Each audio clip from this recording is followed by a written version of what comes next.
Voici quelques endroits extraordinaires dont vous ignoriez l'existence. Vous êtes un grand amoureux de voyage et il y a longtemps que vous rêvez de visiter le Mexique et d'aller à la découverte de quelques-uns de ses sites naturels les plus connus. Mais un beau jour, alors que vous étiez justement en train de mener des recherches sur ces sites-là, vous avez été attiré par un large point d'eau rose qui se trouve dans l'état du Yucatan. Il s'agit en effet d'un lagon appelé la Laguna Rosada, c'est-à-dire le lagon rose en raison de sa couleur et qui se trouve à une 60aine de kilomètres de la ville de Mérida, la capitale de l'état de Yucatan. En poursuivant un peu plus vos recherches, vous avez découvert que la Laguna Rosada n'est pas très profonde et qu'elle doit sa belle couleur rose à son fort taux de salinité. D'ailleurs, elle est exploitée par l'industrie du sel, comme le prouve la présence de ces montagnes de sel tout autour du lagon, et n'est donc pas un endroit approprié pour se baigner. Vous qui rêviez de piquer une tête dans ces belles eaux roses, vous voilà bien déçu d'apprendre que c'est chose impossible. Mais vous pouvez toujours vous y rendre et prendre quelques belles photos souvenirs ou rester là à contempler le beau paysage aussi longtemps que vous le pouvez. Imaginez que vous êtes en vacances en Galice en Espagne, car vous avez envie de profiter un peu de la région et de ces belles plages situées sur la côte atlantique. Mais pendant que vous êtes en train de marcher le long de l'une de ces plages durant la marée basse, vous remarquez tout de suite une structure rocheuse de plusieurs mètres de haut. Vous vous approchez alors pour la voir de plus près, et c'est alors que vous découvrez un ensemble de masses rocheuses à la structure étonnante et à la beauté époustouflante qui sont séparées par des couloirs de sable et qui rappellent les contreforts de quelques cathédrales gothiques. Et oui, vous vous trouvez bien à la plage des cathédrales, ou Playa Aguas Santas, une plage bien connue pour ses magnifiques arches et grottes qui surplombent la mer Cantabrique et qui ont été taillées grâce au vent et à l'eau. Or, ce magnifique paysage vous empêche de voir que la marée est en train de monter très rapidement. Mais heureusement, vous avez le temps de quitter rapidement cet endroit en prenant vos jambes à votre cou, sans regretter toutefois d'être venu là. L'image de la plage des cathédrales restera gravée à jamais dans votre mémoire, n'est-ce pas ? Direction la Nouvelle-Zélande, où vous vous trouvez depuis quelque temps. Vous avez grandement envie de visiter ces nombreux sites naturels, mais l'un d'eux a particulièrement attiré votre attention. Waitomo Glowworm Cave, la grotte au ver luisant de Waitomo, qui se trouve à King Country sur l'île du Nord.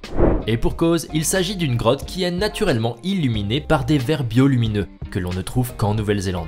Vous partez donc à l'aventure et vous prenez une barque qui vous emmène à travers les tunnels souterrains de la grotte, ce qui vous permet de découvrir et d'explorer cet endroit qui offre à vos yeux un véritable spectacle étoilé grâce à la bioluminescence. Mais pour profiter de ce spectacle féerique, vous devez supporter le froid qui règne dans la grotte, car il n'y fait pas plus de 16 degrés généralement. Or, malgré votre chair de poule, vous passez un moment très agréable que vous n'oubliez jamais de votre vie. Vous avez même des étoiles dans les yeux. Vous adorez les safaris et vous rêvez d'aller en Namibie rien que pour rencontrer les animaux dans leur milieu naturel? Vous n'êtes pas le seul alors. Vous serez surpris toutefois de découvrir qu'il n'y a pas que les safaris à faire en Namibie et qu'il y a bien d'autres choses à découvrir dans ce pays du sud-ouest de l'Afrique. Par exemple, avez-vous déjà entendu parler de Dead Vlei? Voilà qui stimule tout à coup votre curiosité. Sans attendre, vous vous ruez sur votre téléphone pour taper ce nom sur votre moteur de recherche qui vous ressort alors plusieurs informations sur ce site naturel incroyable. Eh bien, cela vous permet d'apprendre que Dead Vlei, qui veut dire vallée morte ou marais mort, est une plaine d'argile blanche qui se trouve au pied des dunes de sable dans le désert de Namib à l'ouest du pays. À vrai dire, il s'agit d'un ancien marais asséché depuis très longtemps. Avouez cependant que les images de cet endroit désert et aride avec ses troncs d'acacia secs et noirs morts depuis longtemps vous ont rendu quelque peu sceptique. Au début seulement, car à force de contempler ce paysage mêlant le blanc immaculé de la plaine et l'orange vif des dunes de sable, vous avez fini par vous convaincre que Dead Vlei vaut vraiment la peine d'être visité un jour, pas vrai? D'ailleurs, cela vous a même donné des idées pour votre prochain voyage d'exploration.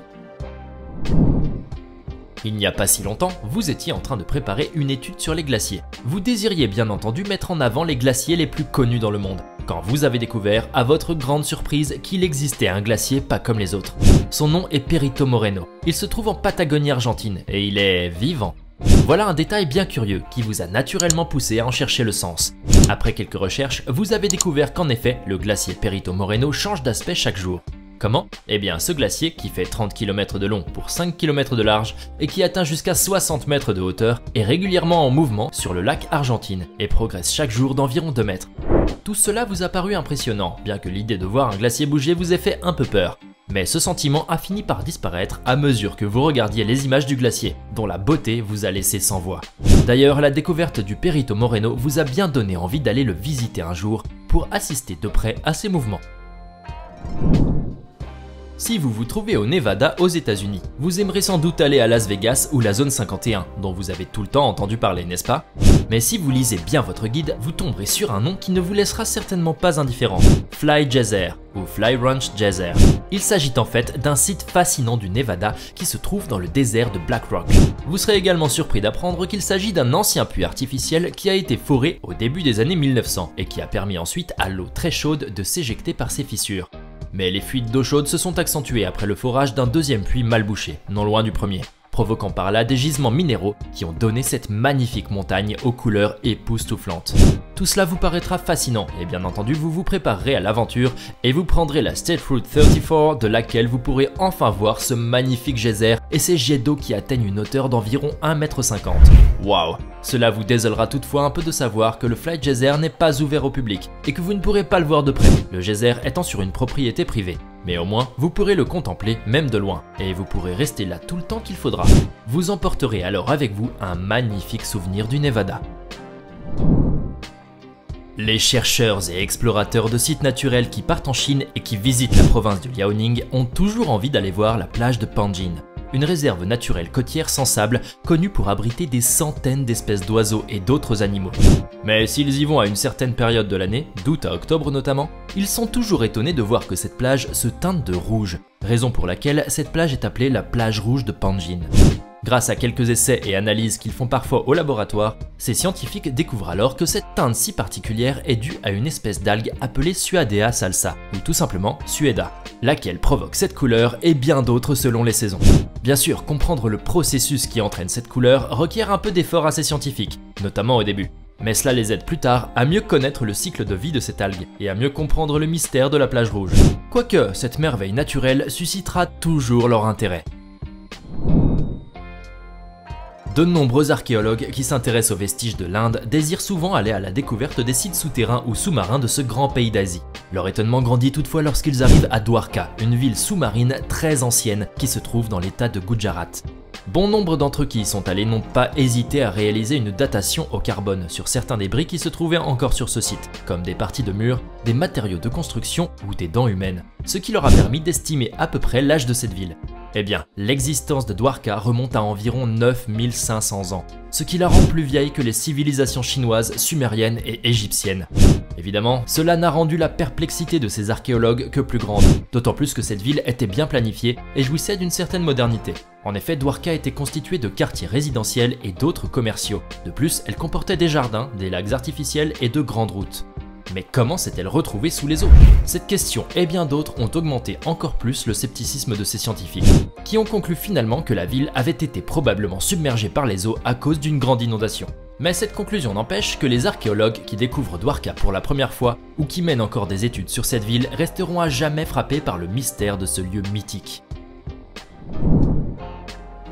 Vous aimez les randonnées en montagne? Alors vous voudrez sans doute aller à la découverte du mont Roraima, qui se trouve au Venezuela. Soyez sûr qu'une fois là-bas, vous serez abasourdi par la forme de cette montagne. Pourquoi? Eh bien parce que le mont Roraima a un sommet plat. Vous voilà en train de faire des recherches d'images sur internet pour mieux voir à quoi il ressemble. Et bien entendu, la toile vous sort des images incroyables de cette montagne au sommet parfaitement plat, qui reste un mystère pour les géologues. Situé à la frontière entre le Venezuela, le Brésil et le Guyana, le mont Roraima culmine à 2810 mètres et sa superficie est de 31 km². Pour atteindre le sommet, il faut 2 à 3 jours de marche. Cependant, vous apprenez que cette ascension a causé la mort de quelques personnes autrefois, ce qui vous décourage un peu. Bon, vous pouvez toujours contempler le sommet même de loin, ou au mieux, vous pouvez essayer un tour en hélicoptère pour admirer la vue d'en haut.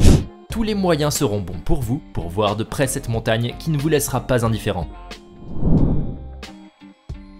Ceux qui sont en voyage en Écosse ont toujours envie d'aller visiter le Loch Ness dans l'espoir de voir enfin surgir son célèbre monstre. Mais ils seront surpris de savoir qu'en Écosse, il existe des sites naturels incroyables à voir absolument, comme la grotte de Fingal qui se trouve sur l'île de Staffa. Les plus curieux feront sans réfléchir le voyage jusqu'à cette île inhabitée et pourront ainsi découvrir cette immense caverne de mer à la structure unique, avec ses colonnes de basalte à la forme hexagonale qui sont le fruit d'une coulée de lave. Ils devront toutefois supporter le flux de touristes qui viennent visiter l'île de Staffa et sa célèbre caverne, notamment s'ils font le voyage à une certaine période de l'année où le tourisme atteint son point culminant en Écosse. Mais finalement, ils ne le regretteront pas et ils garderont même un souvenir inoubliable de ce site naturel qui a émerveillé bien des célébrités avant eux.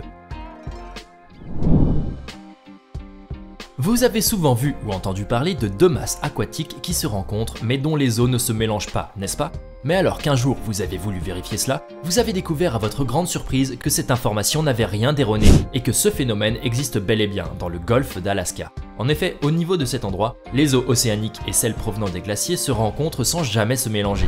Comment cela se fait-il? C'est la question que vous n'avez cessé de vous poser. Et lorsque vous avez essayé de chercher la réponse à ce phénomène mystérieux, vous avez trouvé que cela est dû à une différence de densité qui existe entre les deux eaux. En effet, la différence de salinité et d'autres facteurs font que ces eaux ne se mélangent jamais et qu'elles sont toujours séparées par une ligne mousseuse. Voilà qui vous a dérouté, mais finalement, vous vous êtes dit que la nature est ainsi faite. En revanche, ce phénomène ne cessera jamais de vous impressionner. Maintenant, dites-nous dans les commentaires lequel de ces endroits naturels incroyables aimeriez-vous visiter un jour. N'oubliez pas de vous abonner et de cliquer ici pour regarder une autre de nos vidéos.